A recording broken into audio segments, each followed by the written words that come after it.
ಸಂದರ್ಭದಲ್ಲಿ ಶಾಂತಿ ಸುವ್ಯವಸ್ಥೆಗೆ ಧಕ್ಕೆ ತರಲು ಯತ್ನಿಸಿದರೆ ಅಂಥವರ ವಿರುದ್ಧ ಕಠಿಣ ಕಾನೂನು ಕ್ರಮ ತೆಗೆದುಕೊಳ್ಳುವುದಾಗಿ ಚಿಂತಾಮಣಿ ತಾಲೂಕು ದಂಡಾಧಿಕಾರಿಗಳಾದ ಸುದರ್ಶನ್ ಯಾದವ್, ಕೆಂಚಲರ್ಲಹಳ್ಳಿ, ಬಟ್ಲಹಳ್ಳಿ ಪೊಲೀಸ್ ಠಾಣೆಯ ಸರ್ಕಲ್ ಇನ್ಸ್ಪೆಕ್ಟರ್ ವೆಂಕಟರಾಮಪ್ಪ ಎಚ್ಚರಿಕೆ ನೀಡಿದರು. ಇಂದು ತಾಲೂಕಿನ ಮುರುಘಮಲ ಗ್ರಾಮದ ಹಜರತ್ ಅಮ್ಮಾಜಾನ್ ಬಾಬಾಜಾನ್ ಉರುಸ್ ಪ್ರಯುಕ್ತ ಹಮ್ಮಿಕೊಳ್ಳಲಾಗಿದ್ದ ಶಾಂತಿ ಸಭೆಯಲ್ಲಿ ಮಾತನಾಡಿದ ಅವರು, ಸಾರ್ವಜನಿಕರು ಭಕ್ತಾದಿಗಳು ಶಾಂತಿಯುತವಾಗಿ ಹಾಗೂ ವಿಜೃಂಭಣೆಯಿಂದ ಉರುಸ್ ನಡೆಸಲು ಸಹಕರಿಸಬೇಕು. ಉರುಸ್ನಲ್ಲಿ ಭಾಗವಹಿಸುವ ಪ್ರತಿಯೊಬ್ಬರು ತಮ್ಮ ಜೊತೆಯಲ್ಲಿ ಆಧಾರ್ ಕಾರ್ಡ್ ಅನ್ನು ಕಡ್ಡಾಯವಾಗಿ ತರಬೇಕು. ಇನ್ನು ಭಕ್ತಾದಿಗಳು ದರ್ಗಾ ಸಮೀಪ ಇರುವ ಕೆರೆ, ಬೆಟ್ಟಗಳ ಕಡೆ ಹೋಗೋದು, ಪ್ಲಾಸ್ಟಿಕ್ ಬಳಕೆ ಕಡ್ಡಾಯವಾಗಿ ನಿಷೇಧಿಸಲಾಗಿದ್ದು, ದರ್ಗಾ ಆವರಣದಲ್ಲಿ ಸ್ವಚ್ಛತೆಯನ್ನ ಕಾಪಾಡಬೇಕು. ಉರುಸ್ಗೆ ಬರುವ ಯುವಕರು ದಾರಿಯಲ್ಲಿ ಬೈಕ್ ವೀಲಿಂಗ್ ಮಾಡಿದ್ರೆ ಅಂಥವರ ವಿರುದ್ಧವೂ ಕೂಡ ಸೂಕ್ತ ಕ್ರಮವನ್ನ ಕೈಗೊಳ್ಳುತ್ತೇವೆ ಅಂತ ಎಚ್ಚರಿಕೆ ನೀಡಿದರು. ಇನ್ನು ತಾಲೂಕು ಪಂಚಾಯಿತಿ ಕಾರ್ಯನಿರ್ವಹಣಾ ಅಧಿಕಾರಿ ಆನಂದ್ ಮಾತನಾಡಿ, ದರ್ಗಾ ಸುತ್ತಮುತ್ತಲೂ ಸ್ವಚ್ಛತೆಯನ್ನ ಕಾಪಾಡಬೇಕು. ಗ್ರಾಮ ಪಂಚಾಯಿತಿ ವತಿಯಿಂದ 2 ದಿನಗಳ ಕಾಲ ನಡೆಯಲಿರುವ ಉರುಸ್ಗೆ ಕಸ ಸಂಗ್ರಹಿಸಲು ಟ್ರ್ಯಾಕ್ಟರ್ ವ್ಯವಸ್ಥೆ ಕೂಡ ಮಾಡಿಕೊಡಲಾಗುವುದು. ದರ್ಗಾ ಆವರಣದಲ್ಲಿ ಹಾಗೂ ಸುತ್ತಮುತ್ತಲೂ ಯಾರಾದರೂ ಪ್ಲಾಸ್ಟಿಕ್ ಬಳಕೆ ಮಾಡಿದ್ರೆ ಅಂಥವರ ವಿರುದ್ಧ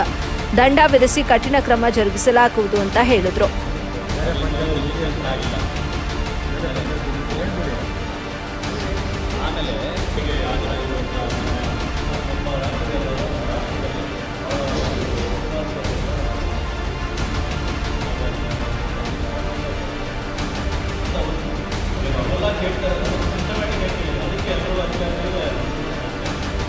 ಉದ್ದೇಶ ಒಂದೇ ಇದೆ, ಚೆನ್ನಾಗಾಗಬೇಕು. ಇನ್ನೂ ಮುಂದೆ ಚೆನ್ನಾಗಿ ಒಳ್ಳೆ ಪ್ರಗತಿ ಸಾಧಿಸಬೇಕು.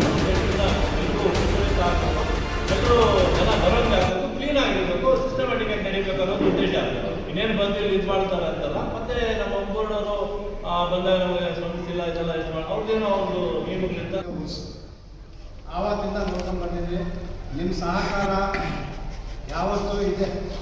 ಯಾಕಂದರೆ ಈ ಅಮ್ಮಾಜಾನ್ ಬಾಬಾಜಾನ್ ಉರುಸಂದ್ರೆ ಒಂದು ಉರುಸಿಲ್ಲ, ಇಡೀ ನಮ್ಮ ಈ ಮುರುಘಮಲ ತಾಲೂಕಲ್ಲಿ ಒಂದು ಹಬ್ಬ ಮಾಡೋದು. ಇವಾಗ ಯಾವುದೋ ಒಂದು ಹಬ್ಬ ಮಾಡ್ತೀರಿ, ಆ ಥರ ಹಬ್ಬಕ್ಕೆ ಎಲ್ಲ ಕಡೆನೂ ನಾನು ಎಷ್ಟು ಸಲ ಕೇಳಿದ್ದೀನಿ. ಏನಪ್ಪ ಅಂದರೆ ಏನಪ್ಪ ರಜಾ ಇಲ್ಲಪ್ಪ ನಮ್ಮ ಊರಲ್ಲಿ ಉರುಸಿದೆ ಅಮ್ಮಾಜಾನ್ ಬಾಬಾಜಾನು, ಆ ಉರುಸ್ಗೆ ಹೋಗ್ತಾ ಇರೋಂಥ ಈ ಥರ ಇರೋದ್ರಲ್ಲಿ ಎಲ್ಲರೂ ನೀವು ಆ ಕಾಲದಿಂದ ಸಹಕಾರ ಮಾಡಿದರೆ, ಇವಾಗಲೂ ಸಹಕಾರ ಮಾಡ್ತಾರೆ. ಆ ನೀವು ಕೇಳಿದ್ರಿ, ನಾನು ಒಪ್ಕೊಳ್ತೀನಿ. ಅದಕ್ಕೆ ಫೆಸಿಲಿಟೀಸನ್ನು ನಾವು ಅವರ ಡಿಪಾರ್ಟ್ಮೆಂಟಿಂದ ಏನೇನು ಬರುತ್ತೆ ಆ ಎಲ್ಲ ಫೆಸಿಲಿಟೀಸನ್ನು ನಾವು ಕೊಡ್ತೀವಿ ಅಂತಕ್ಕಂಥ ವಿಚಾರವನ್ನು ಈ ಸಂದರ್ಭದಲ್ಲಿ ತಿಳಿಸಿದ್ದಾರೆ. ಅದೇ ರೀತಿ ಏನು ತಹಸೀಲ್ದಾರ್ ಸಾಹೇಬರು ಏನು ಇಲ್ಲಿ ಯಾವ ರೀತಿ ಅನುಕೂಲಗಳನ್ನು ಮಾಡಬೇಕಂತಕ್ಕಂಥ ವಿಚಾರಗಳನ್ನು ನಮ್ಮ ಕಮಿಟಿಯವರಿಗೆ ಒಪ್ಪಿಸಿದ್ದಾರೆ.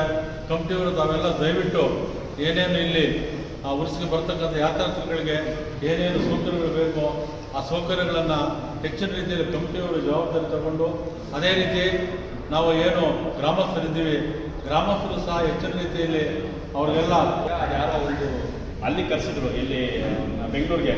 ಅದ್ಯಾರೋ ಒಕ್ಬೋರ್ಡ್ ಒಂದು ಮುರುಘಮಲದ ಯಾವ ರೀತಿ ಒಂದು ಬ್ಲೂ ಪ್ರಿಂಟ್ ಎಷ್ಟು ಚೆನ್ನಾಗಿ ಬರುತ್ತೆ ಅಂತೇಳಿ 40 ಕೋಟಿನೋ 60 ಕೋಟಿನೋ ಪ್ರಾಜೆಕ್ಟ್ ಆಗ್ತಾ ಇದ್ರು. ಸೊ ಅದು ಮಿನಿಸ್ಟರ್ ಬಂದಾಗ ಮಾತಾಡ್ತಾರೆ. ಅಂದರೆ ಇಷ್ಟು ಚೆನ್ನಾಗಿ ಆಗಬೇಕು ಅಂತ ಎಲ್ರಿಗೂ ಇದೆ.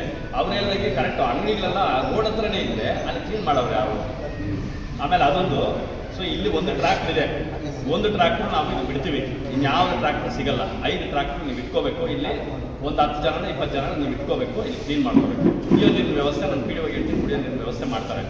ಪ್ಲಾಸ್ಟಿಕ್ಕು ಊಟದ ಹೇಳ್ತಾದ್ರು, ರಂಗಕಾಲದ ಊಟದ್ದು, ಆ ಊಟದ್ದು ದಯವಿಟ್ಟು ಪ್ಲಾಸ್ಟಿಕ್ ಅದು 2 ಡೇಸ್ ಇದು ಮಾಡಿಕೊಂಡ್ರೆ ಸೊ ಏನಾಗುತ್ತೆ, ಬಂದಿದ್ದು ಕ್ರೌಡ್ಗೂ ಈಸಿ ಆಗುತ್ತೆ. ಅಲ್ಲಿ ಬಂದು ನಿಂತ್ಕೊಳ್ತಾರೆ, ಆಟೋವನ್ನು ಬಸ್ ಇಲ್ಲ ಅಂದ್ರೆ ಏನು ಮಾಡ್ತಾನೆ, ಆಟೋವನ್ನು ತಲೆ ಮೇಲೆ ಬೇಕಾದ್ರೂ ಕುಳಿಸ್ಕೊಂಡು ಬಿಡ್ತಾನೆ, ಕ್ಲಾಸಿಗೆ ಸಿಗುತ್ತೆ ಅಂದರೆ ಅಪ್ಸೆಟ್ ಆಯಿತು ಏನಾದರೂ ಏನಾಗುತ್ತೆ. ಮತ್ತು ಈ ಪೊಲೀಸ್ ಡಿಪಾರ್ಟ್ಮೆಂಟ್ ಮುಗಿಸ್ತಾರೆ. ಈ ರೋಡಲ್ಲಿ ಏನಾಗುತ್ತೆ, ಬೀಡಿಂಗ್ ಗೊತ್ತಾಗುತ್ತೆ. ಮುಂದೆ ವೆಹಿಕಲ್ಸ್ ಅವ್ರಿಗೆಲ್ಲ ಡಿಸ್ಟರ್ಬ್ ಆಗುತ್ತೆ, ಬೀಡಿಂಗ್ ಬರ್ತಾಯಿದೆ. ಆ ಬೀಡಿಂಗ್ ಯಾರು ಮಾಡ್ತಾರೆ, ಮುಲಾಜಿಗೂ ಗಾಡಿ ಅವ್ನು ಬೀಡಿಂಗ್ ಮಾಡೋದು ಬೈಕ್ ಬೇರೆಯವ್ರಿಗೆಲ್ಲ ಡಿಸ್ಟರ್ಬ್ ಆಗುತ್ತೆ. ಅದನ್ನು ಮಾಡಿಸಿ ಮತ್ತೆ ಈ ಕೆಲವು ಆಟೋಗಳೆಲ್ಲ ಬರ್ತಾ ಇದ್ದಾರೆ. ಒಂದು ಕಾನೂನು ಇರ್ತದೆ, ಯಾರೋ